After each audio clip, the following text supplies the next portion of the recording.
Sir कैसे देखते हैं आप उनके इस बयान को? संविधान पे चर्चा के दौरान जिन्होंने संविधान बनाया उनको लेकर इस लहजे में उन्होंने कहा। देखिए, भगवान भगवान भगवान भगवान भगवान, अगर इतनी बार अमित शाह जी बाबा साहब डॉक्टर अम्बेडकर का नाम लेते तो उनकी पार्टी की सरकार 20 साल पहले बन जाती। अच्छा, उनको आपको ऐसा लगता है कि उनका अगर वो नाम लेते रहते तो उनकी पार्टी सरकार 20 साल पहले बन जाती? बिल्कुल बन जाती, क्योंकि भगवान ना वोट देता है, ना भगवान चुनाव लड़ता है।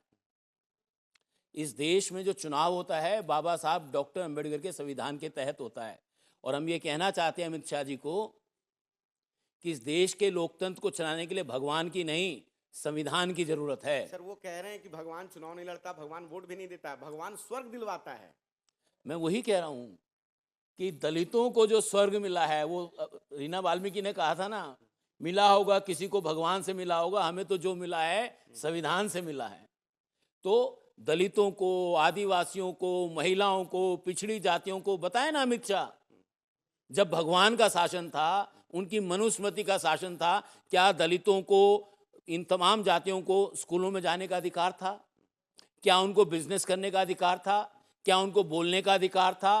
क्या उनको गांव देहात में किसी भी सम्मानजनक स्थान में जाने का अधिकार था? क्या उनको राजपाट का अधिकार था? क्या उनको न्यायपालिका में जाने का अधिकार था? भगवान के रहते हमारे को इनमें से कोई जगह नहीं थी। लेकिन संविधान के रहते, भारत के संविधान के रहते, भारत का प्रथम नागरिक एक दलित बना, राष्ट्रपति दलित बना। भारत के संविधान के रहते भारत का राष्ट्रपति एक आदिवासी महिला बनी। भारत के संविधान के रहते एक दलित व्यक्ति सर्वोच्च न्यायालय का चीफ जस्टिस बना। ये केवल भारत के संविधान के तहत ही हुआ। भगवान की और उनकी मनुस्मृति के तहत तो दलितों को अधिकार ही नहीं था। वही तो वो इस बात को कह रहे हैं सर कि हम संविधान को मानते हैं, तभी हमने आदिवासी राष्ट्रपति बनाया। इससे पहले उन्होंने नहीं बनाया, उन्होंने नहीं बनाया, देश के लोगों ने चुनकर बनाया। खाली अमित शाह के वोट से बन जाएगा क्या प्रधानमंत्री, राष्ट्रपति? पूछ लो उनसे, दे दें। नहीं, राष्ट्रपति तो फिर जो पार्टियां बनाती है ना, जिस पार्टी की सत्ता रहती है वो बहुमत के दम पे बनाती है। आज से पहले किसी भी पार्टी ने भारत में जो है जनजातीय राष्ट्रपति नहीं दिया था। उनका ये कहना है कि हम संविधान का जो है सम्मान भाई करते मेरे को हैं। ये बताइए कि इस बात को श्रेय लेते हैं। मैं ये नहीं, कहना मैं चाहता कह रहा हूं कि श्रेय लेना अलग बात है। अगर भारत का संविधान ना होता तो क्या आदिवासी को राष्ट्रपति बना देते? पहले क्यों नहीं बनाया उन्होंने? भारत के संविधान से पहले क्यों नहीं बना पाए? मनुओं की तो व्यवस्था थी ना उनकी, तो पहले क्यों नहीं बनाया? मंदिर तक में तो घुसने नहीं दिया।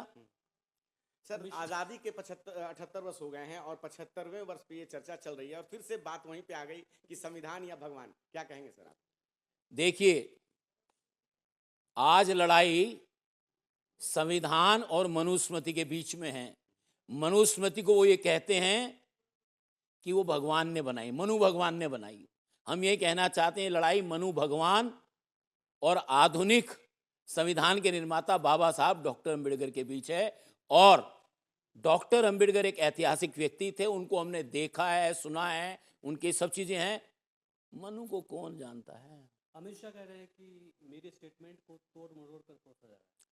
देखिए, संसद के रिकॉर्ड पर है सब कुछ, संसद के रिकॉर्ड पर है। अगर तोड़ मरोड़ के पेश किया जाता तो क्या वो संसद में प्रिविलेज मोशन नहीं लेकर आ सकते थे जो तोड़ मरोड़ के पेश कर रहा है? वो कह रहे हैं कि अब हम माफी तो नहीं मांगेंगे। ना मांगे, क्या करेंगे आप लोग?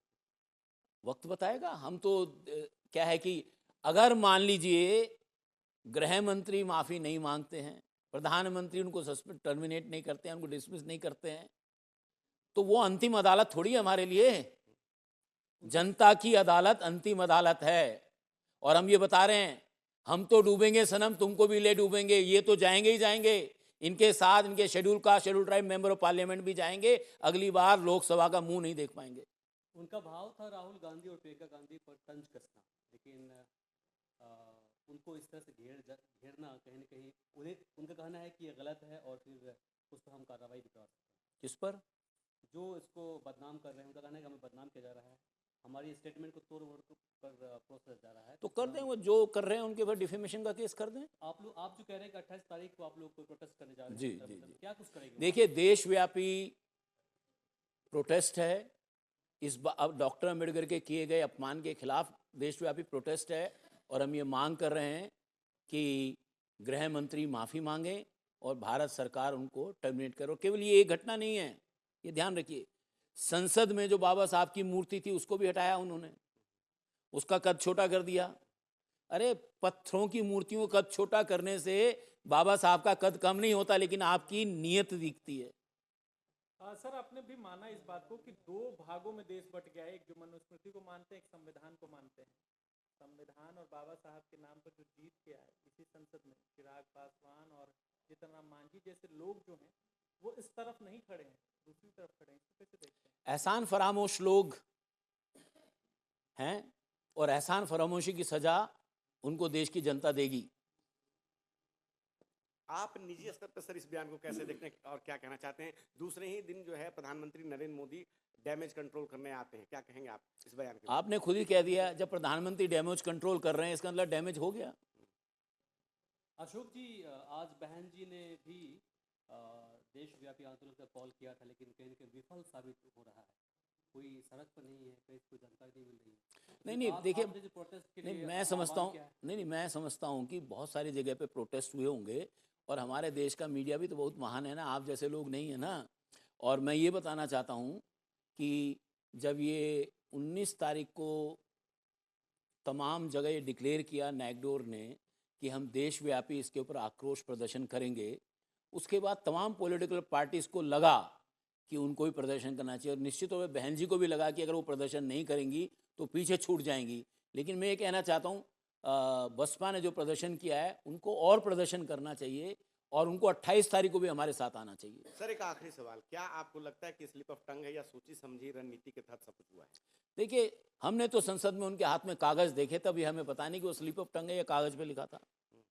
वो तो गृह मंत्री बताएंगे कागज़ पे लिखा था या स्लिप ऑफ टंग है। अगर स्लिप ऑफ टंग है तो माफ़ी मांग लो। सर सिर्फ प्रोटेस्ट करेंगे और इसका कुछ रिजल्ट सामने नहीं आ रहा, फिर क्या होगा? लंबी लड़ाई है साहब। दलित तो राम के ज़माने से लड़ रहे हैं, जब शंभूक का वध किया गया था, और हम राम वालों के ज़माने में भी लड़ेंगे। जब तक हमको बराबरी और सम्मान का अधिकार नहीं मिल जाए तब तक लड़ेंगे हम।